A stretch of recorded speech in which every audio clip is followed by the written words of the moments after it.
Salut les gars, j'espère que vous allez bien, moi ça va bien. Il fait beau, c'est cool.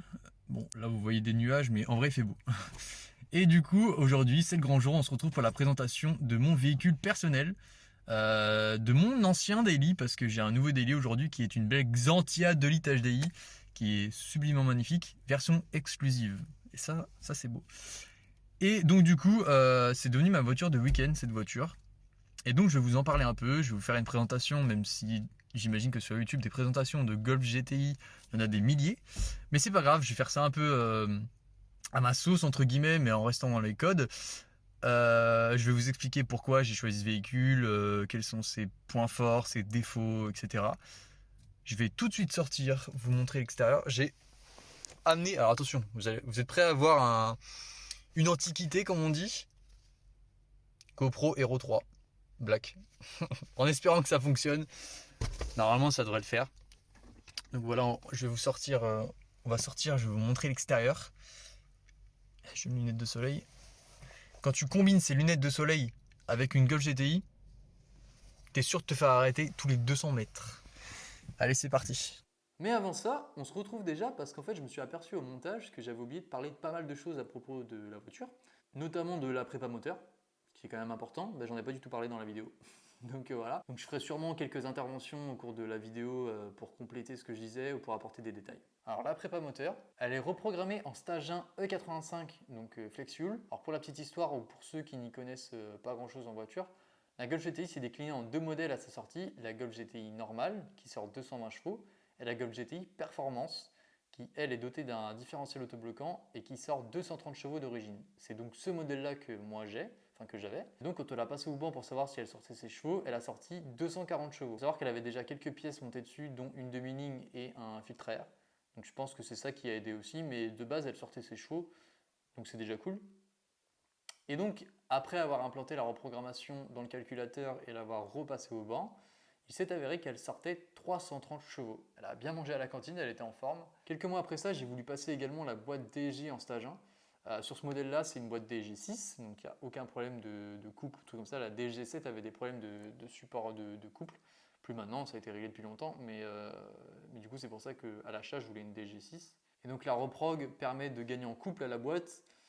Ça divise par deux le temps de passage des rapports, déjà qu'il est très rapide sur la boîte DG, là c'est vraiment instantané.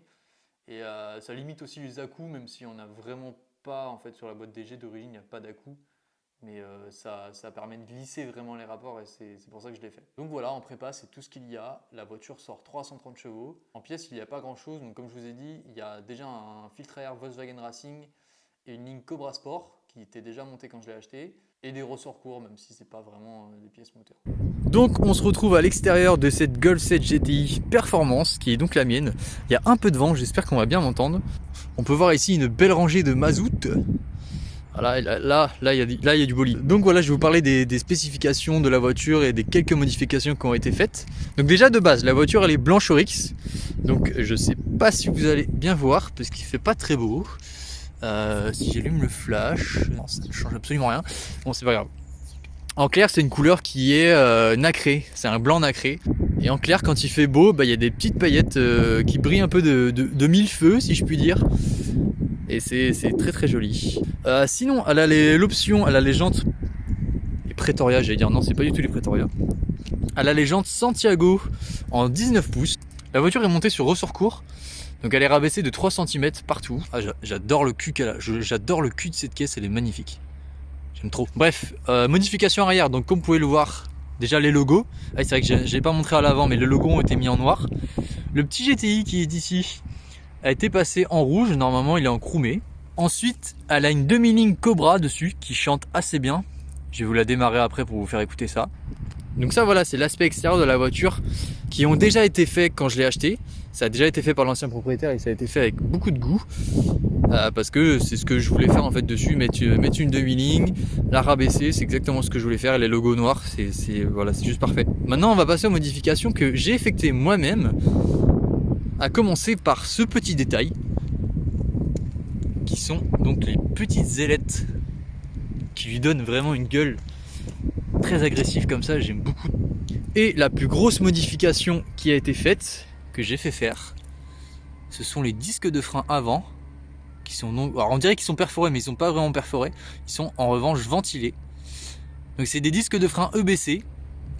Les plaquettes aussi ont été changées, c'est des plaquettes EBC aussi. Alors il y a plusieurs couleurs, c'est pour ceux qui connaissent. EBC, c'est catégorisé par couleur. Alors, il y a les vertes, c'est les moins efficaces. Après, ça fait jaune, rouge, bleu, orange. Et je crois que c'est dans cet ordre-là. Et les oranges, c'est pour la piste. Et moi, j'ai les bleus qui sont juste avant et qui font un taf exceptionnel, vraiment. Si vous hésitez à prendre cette marque, parce que c'est pas très cher, les disques, il me semble que je les ai payés, les deux disques, je crois pas loin de 300 €, quelque chose comme ça, qui est comparé à un kit gros frein, vraiment pas cher. Les plaquettes sont pas très chères non plus, c'est pas plus cher que des Ferrodo ou des Brembo ou quelque chose comme ça. Enfin, ça freine vraiment très bien. Parce que pour la petite histoire, on va revenir sur une vue plus dégagée de la voiture. Pour la petite histoire, les freins, je les ai voilés. Les freins d'origine, pourtant qui sont du Brembo sur les Golf 7 GTI, j'ai réussi à les voiler. Donc voilà. Il faut dire que je freine assez fort. Et des freins voilés, c'est vraiment pas agréable à la conduite. Déjà, c'est dangereux parce que l'efficacité du freinage est moindre. Il y a beaucoup de vent. Je sais pas si vous allez m'entendre. L'efficacité du freinage est moindre et de plus, quand vous roulez et que vous freinez un peu fort et que les freins sont chauds, ça fait clac clac clac clac. En fait, ça se ressent dans le volant que c'est voilé. En fait, ça a beau être voilé de 1 mm, ça change tout. Donc du coup, j'ai fait remplacer ça. Il y a aussi une modification que vous verrez pas, mais en fait, j'ai mis des écopes, des restes-froids pour justement refroidir les disques de frein. Alors, je sais pas si on peut les voir ici.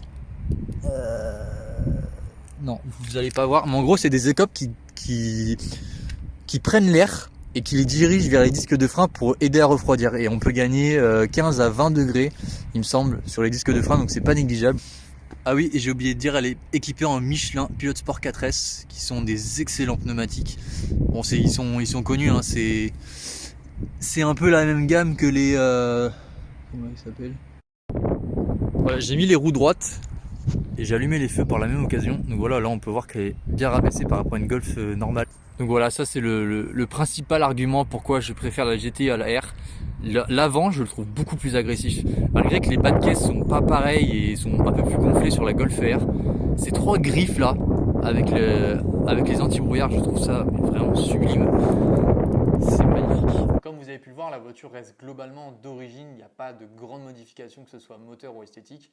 J'avais un petit projet en tête quand même, que j'aurais bien réalisé, mais bon, maintenant c'est trop tard, je l'ai vendu. Je voulais changer les jantes, je voulais mettre des Japan Racing, alors j'essaierai de vous retrouver la photo, si je l'ai, je vous la mets. Et je voulais rajouter un petit kit du style lame avant, petit béquet, petit diffuseur.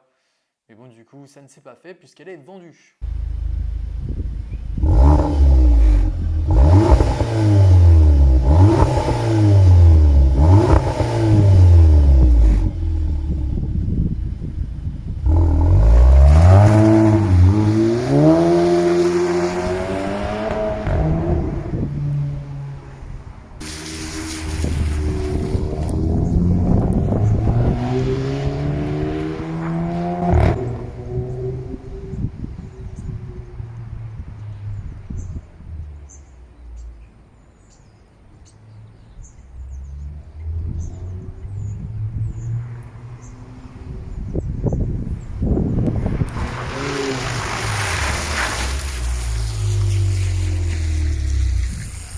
Me voilà donc à l'intérieur avec le petit buzz l'éclair accroché au rétroviseur parce que tu l'as compris, cette voiture elle t'emmène vers l'infini et l'au-delà. Donc on commence par le volant, voilà, volant que tout le monde connaît, qui est pour ma part, que je trouve pour ma part sublime, qui est voilà très très beau. Comparé à un volant de Golf 7 normal à celui-là, il n'y a pas photo celui-là et on voit que... En fait c'est cool parce qu'on sent qu'on est dans un véhicule un peu plus premium entre guillemets de la gamme des Golf et de Volkswagen. Surpiqué de rouge pour rappeler qu'on est dans une GTI et que c'est la sportivité qui prime avant tout. Et j'ai rajouté ces petits extracteurs de palettes qui sont d'une part très pratiques parce que peu importe où tu as tes mains posées sur le volant, tu peux le choper et passer tes rapports parce que les palettes d'origine, j'allais dire, mais elles sont toujours là. Mais les palettes, vous voyez, elles sont là. Normalement, ça s'arrête ici. Elles sont bien, elles sont accrochées au volant, mais elles sont un poil petites. Elles sont très discrètes. Et du coup, si tu as tes mains posées là, bah, tu galères un peu à les choper. Donc là, voilà, c'est parfait avec ça. Et de plus, ça apporte un petit côté esthétique au volant que j'aime beaucoup. C'est pas exactement le même chromalu qu'on a sur le volant, mais voilà, quand on regarde comme ça choque pas. C'est très très joli.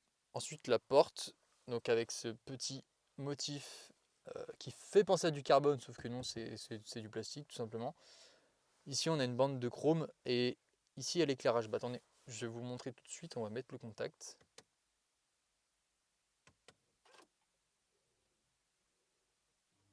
Voilà, petite séquence, le petit logo GTI qui va apparaître ici. Soundbar d'Inaudio, évidemment. Et donc, on voit ici le liseré rouge. Je ne sais pas si vous allez bien voir. Voilà. Donc l'éclairage rouge, c'est seulement sur les portières. Tout le reste est éclairé en blanc. Et je trouve ça très très joli, très moderne. La voiture est de 2013, je le rappelle. Et vraiment l'intérieur, bon, l'intérieur en général est très très bien fini et très très beau. Là on retrouve ce motif qui fait penser à du carbone. Un peu, on dirait, enfin c'est plus, là ça fait gris mais c'est plus noir, c'est noir laqué en fait, quand on le voit en vrai. Excusez-moi. Et donc voilà, on a cet écran qui est donc tactile, avec ici un détecteur. En gros, quand vous approchez votre main, ça capte que vous allez appuyer et ça vous sort les réglages. Donc l'écran, c'est pas le plus grand. Il y a un plus grand écran qui est disponible en option au catalogue. Ensuite, donc voilà, là on a toute la ventilation, etc. Le meilleur bouton de la voiture, c'est celui-ci, les sièges chauffants. Non, c'est le deuxième meilleur bouton de la voiture parce que le meilleur bouton de la voiture, c'est celui-là. Bon, vous voyez, j'ai un peu esquinté le N à force d'appuyer comme un goret pour démarrer rapidement et échapper à la police. Ensuite, bon, après vous connaissez, ça c'est Start and Stop, donc d'ailleurs on va le désactiver tout de suite. ESP off, il y a deux types de ESP, donc il y a l'ESP Sport qui laisse quand même des aides, et l'ESP complètement off qui rend la voiture vraiment dangereuse et incontrôlable. Là on a les radars de recul. Donc ici il manque l'option des modes de conduite que le premier propriétaire n'a pas pris et que je ne désirais pas forcément non plus. Donc en option, elle a premièrement les sièges chauffants, qui est une option dont je ne peux plus me passer maintenant. Tous mes véhicules, à partir d'aujourd'hui, je le dis, tous mes véhicules auront les sièges chauffants. Sauf la Xantia évidemment. Ensuite, deuxième option que je voulais absolument, elle a le sound system d'Inaudio, qui fait vraiment un bon son. Bon, c'est pas du Harman Kardon, c'est pas du Bang & Olufsen, mais ça fait le taf, ça fait ce qu'on lui demande. Il y a un caisson de basse aussi dans le coffre qui fait vraiment le taf et qui est vraiment lui puissant. L'avantage c'est qu'on peut tout régler. On a un égaliseur dans la voiture que je peux vous montrer. Voilà. Et on peut tout régler ici. Et ça c'est vraiment une bonne idée. Et ça sans le Dynaudio vous pouvez pas le faire. Troisième option qui est de série, je crois, qui n'est même pas une option. Ce sont les sièges à carreaux, qui rappellent donc les premières GTI qui arboraient les mêmes motifs sur les sièges, que je trouve vraiment jolis par rapport à des sièges en cuir. En fait, quand les sièges sont tout en cuir, ça fait très noir et ça assombrit vraiment la voiture. Déjà, le ciel de toit est noir. Et là, du coup, quand on arrive ici, qu'on voit les motifs sur les sièges, je trouve ça vraiment, vraiment plus accueillant, on va dire. On a encore des surpiqûres ici. Donc c'est les sièges tissus, il n'y a pas d'alcantara, il n'y a pas de cuir, il n'y a rien. À l'arrière, on a les mêmes motifs. Ah oui, d'ailleurs, j'ai pas dit à l'extérieur, mais c'est une 5 portes. Bon, je pense que vous l'avez vu. Je voulais absolument une 5 portes, je ne voulais pas de 3 portes. Donc pour synthétiser les options que je voulais vraiment quand j'ai acheté cette voiture, c'était donc le Dynaudio, les sièges chauffants, la boîte DG qui peut être considérée comme une option aussi.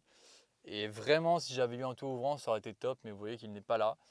Quand je suis tombé sur celle-là et que j'ai vu qu'elle avait vraiment tout ce que je voulais, sauf le toit ouvrant, j'ai dit bon, tant pis, on oublie le toit ouvrant, c'est pas grave. Et chose très positive aussi qu'il y a à l'intérieur de cette voiture, il y a énormément de rangements, ce qui la rend encore plus polyvalente. Regardez, il y a quand même assez d'espace dans les portes.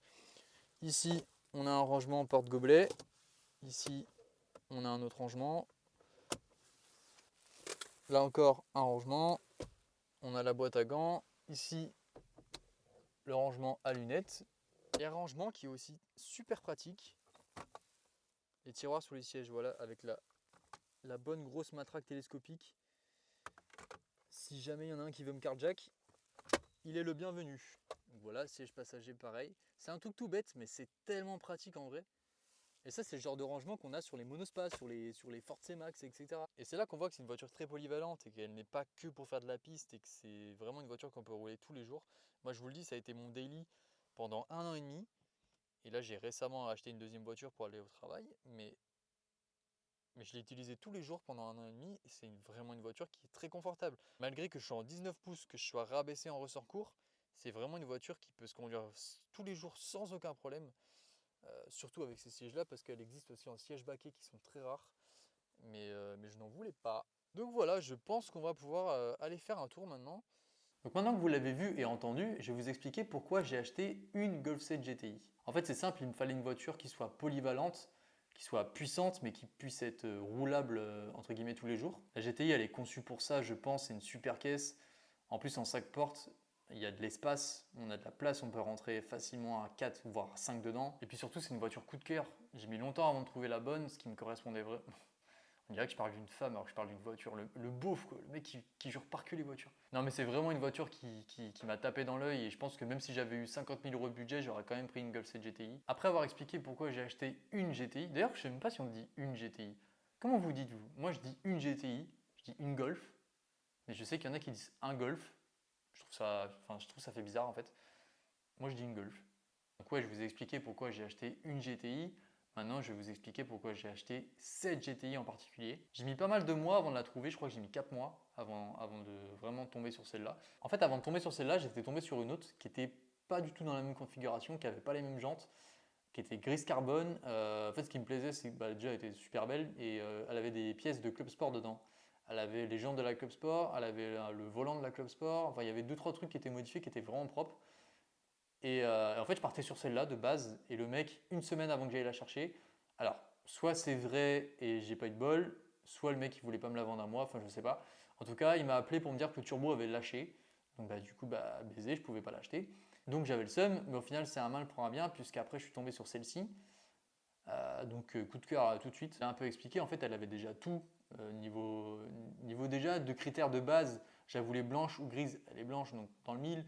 Boîte DSG, elle avait les jantes Santiago, qui sont pas rares, mais qu'on voit pas si souvent que ça. C'était une 5 portes. Niveau pièces rajoutées, elle avait déjà la ligne, elle avait déjà le filtre à air, elle avait déjà les ressorts courts. En fait, tout ce que je voulais faire en prépa esthétique, c'était déjà fait, donc ça me faisait économiser de l'argent et du temps. Il faut savoir que cette GTI, elle est de 2013, donc c'est une des premières qui est sortie. Elle a 7 ans, et pour une voiture qui a 7 ans, elle est nickel. Elle a 2-3 impacts de cailloux devant, comme toute voiture, j'ai envie de dire. Mais sinon, niveau carrosserie, elle est nickel. Il n'y a rien, il n'y a pas un pet, il n'y a que dalle. Elle a jamais eu d'accident. En fait, si elle était aussi propre et aussi bien entretenue, c'est parce que c'est une Allemande. C'est un concessionnaire de chez Volkswagen allemand qui l'a acheté. Il l'a acheté à sa sortie. Il l'a gardé un bon moment, il l'a super bien entretenu. Après, il l'a vendu au mec à qui je l'ai racheté. Donc moi, je suis le 3e propriétaire. Et les Allemands, ils sont connus pour être très rigoureux dans les entretiens de leurs véhicules. Donc c'est aussi pour ça qu'elle était dans un super bêta quand je l'ai acheté. Et en plus, le fait qu'elle soit allemande, elle n'est pas bridée à 250 km/h comme une française.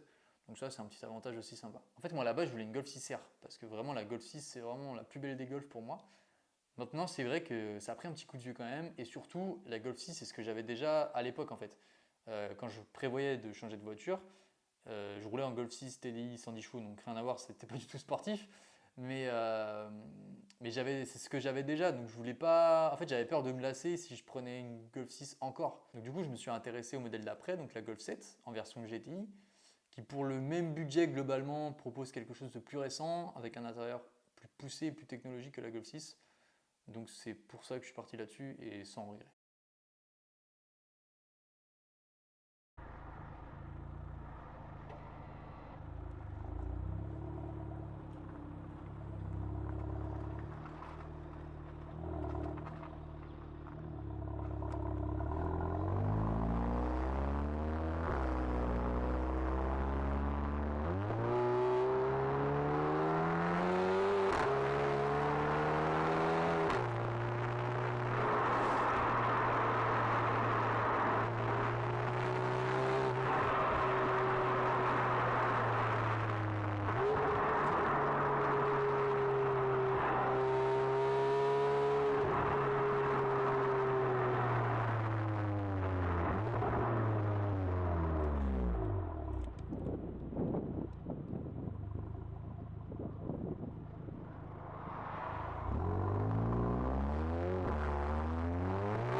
Waste your breath, waste your breath on me.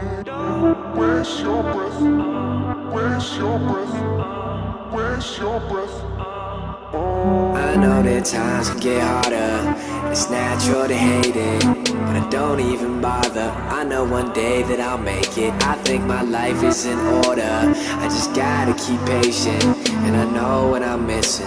So why the fuck am I waiting? I don't know. I don't know, no, no, no, no, no, no, no. Why the fuck am I waiting? I don't know. I don't know, no, no, no, no, no, no, no.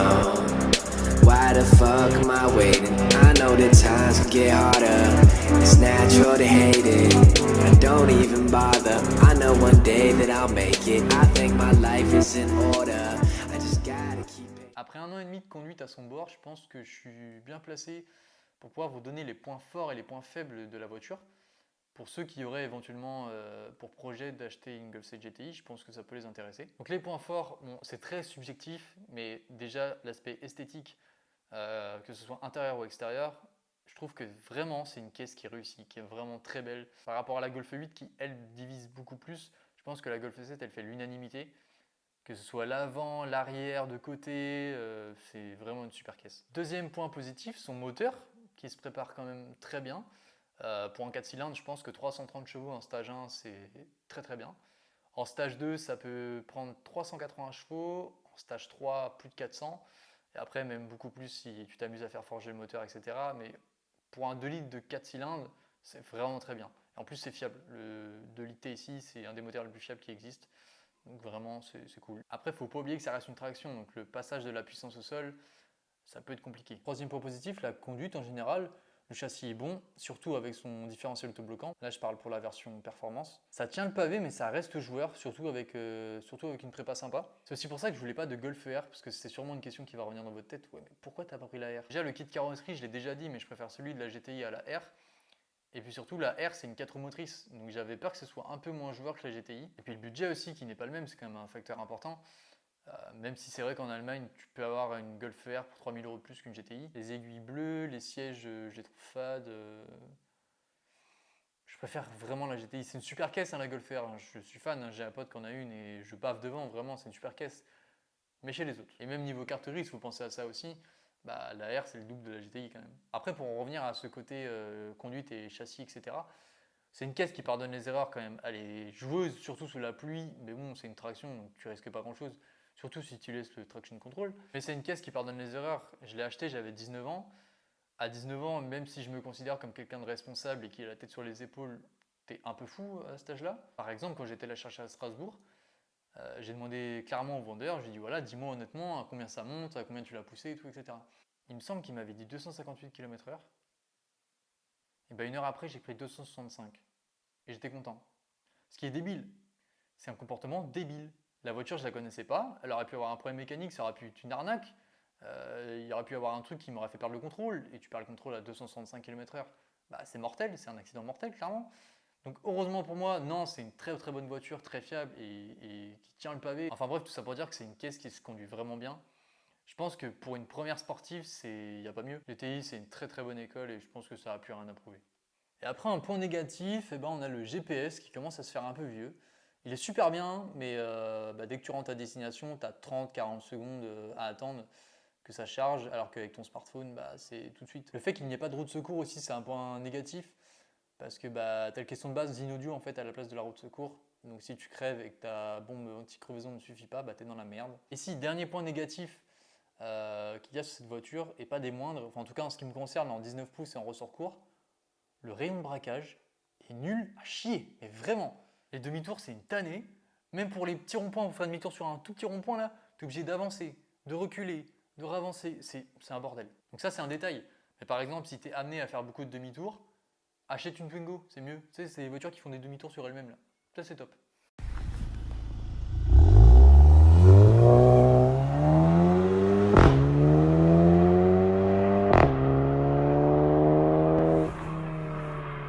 Donc voilà, on se retrouve à la fin de cette vidéo. J'espère avoir été assez clair et assez précis. N'hésitez pas à me poser des questions dans les commentaires si vous en avez. Et puis globalement, ce qu'il faut retenir, c'est que la GTI, en tout cas pour ma part, ça a été une super caisse.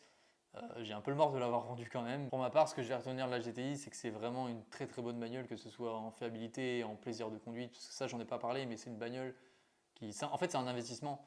C'est vrai que j'ai pas parlé du prix. En gros, la voiture, je l'ai achetée 19 700 € pour 98 000 km. Le ratio investissement-plaisir de conduite, il est incroyable. À chaque fois que tu prends cette caisse, tu as le sourire en fait. Et du coup, ouais, c'est une voiture où tu prends un plaisir fou et je peux que la conseiller en fait. Donc après, vous ferez votre avis. Je pense qu'il y a d'autres comparatifs. Je pense qu'il y a pas mal de comparatifs, etc.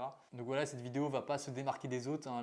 La Golf GTI, je la conseille évidemment. Et si dans quelques années, Volkswagen s'accorde à faire des voitures plus jolies que la Golf 8, il y a de grandes chances que je repasse chez eux et que pourquoi pas je reprenne une GTI, peut-être la Golf 9, on verra bien. En tout cas, voilà, c'est là qu'on se laisse. J'espère que cette vidéo vous aura plu. J'ai essayé de faire du montage assez propre, etc. C'était un peu une expérience pour moi aussi. Et puis on se retrouve bientôt. Alors c'est vrai que j'ai dit dans ma précédente vidéo que je voulais parler de cinéma, mais quand les cinémas ferment, c'est compliqué d'aller voir des films. En tout cas, en cette période de confinement, je vous souhaite un bon courage. Allez, ciao.